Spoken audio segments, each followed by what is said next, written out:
আসসালামু আলাইকুম। এসএসসি 27 মানে বাঁশ খাওয়া 27, কি অবস্থা সবার, কেমন আছো?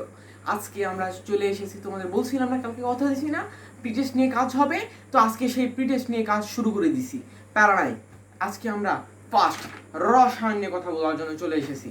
রসায়ন কি, তুমি মানে আমি জানি তোমাদের বেশিরভাগ স্কুলে রসায়নের সম্পূর্ণ বই দিয়ে দিছে, তো তোমরা সেটা নিয়ে বহুত বড় প্যারা খাইতেছো, ভাবতেছো ভাই কি যে হবে, সে এতগুলা পড়মুই না, এতগুলো কেমনে পড়া যায় ভাই।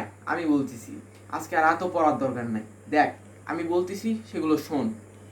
নাম্বার যাদের দ্বিতীয় অধ্যায় আছে, আমি সিকিউ বলতেছি একদম 40-এ 40, আমি যা বলবো খালি ওগুলো একটু নোট ডাউন কর, নোট ডাউন করে লিখে রাখ, ওগুলো পড়বি একদম 100% ক্লিয়ার। এবং এমসিকিউর জন্য আমাদের সম্পূর্ণ বইয়ে টপ 600 এমসিকিউর ক্লাস আসতেছে, প্যারা নিও না, আমার ক্লাস থেকে সব পাবা, সব।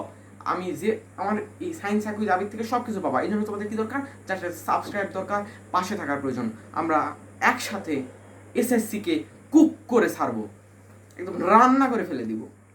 তো দ্বিতীয় অধ্যায় কি পড়বি, জাদান দিচ্ছে। দ্বিতীয় অধ্যায় কি করবি, দ্বিতীয় অধ্যায়ে 3টা জিনিস পড়বি। কি?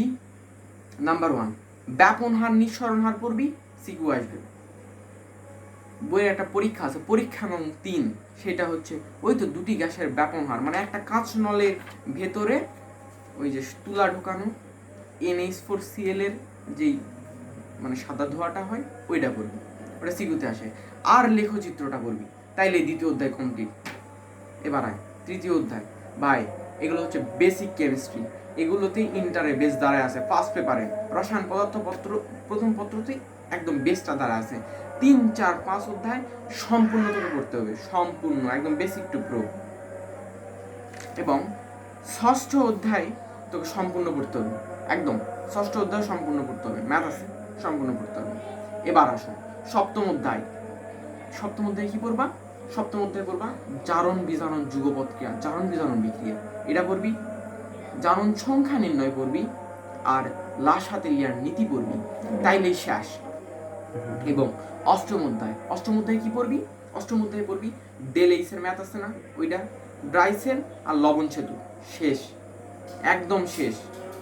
নবম অধ্যায় কি পড়বি, নবম অধ্যায় পড়বি অ্যাসিড বৃষ্টি, ওইটা পানির ক্ষরতা পড়বি, পিএইচ এর মান পড়বি, আর ওই যে অধক্ষেপ পরে বিভিন্ন ধরনের অধক্ষেপ ওর টুকচাষ করবি, তাইলেই শেষ, আর কিচ্ছু পড়া লাগবে না। এবং 11 অধ্যায় ভাই তোকে এটা সম্পূর্ণ পড়া লাগবে, কোনো উপায় নাই। কিন্তু এখন তোর মনে হতে পারে ভাই 11 অধ্যায় এত বড়, এতগুলো শেষ কিভাবে করবো?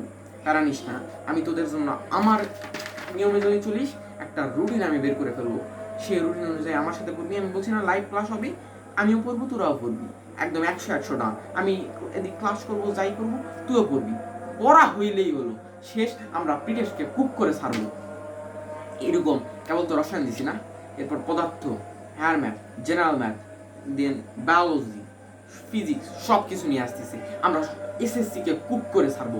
আর তাহলে কি করতে হবে, তোদের সায়েন্স একই তাবিদের সাথে থাকতে হবে।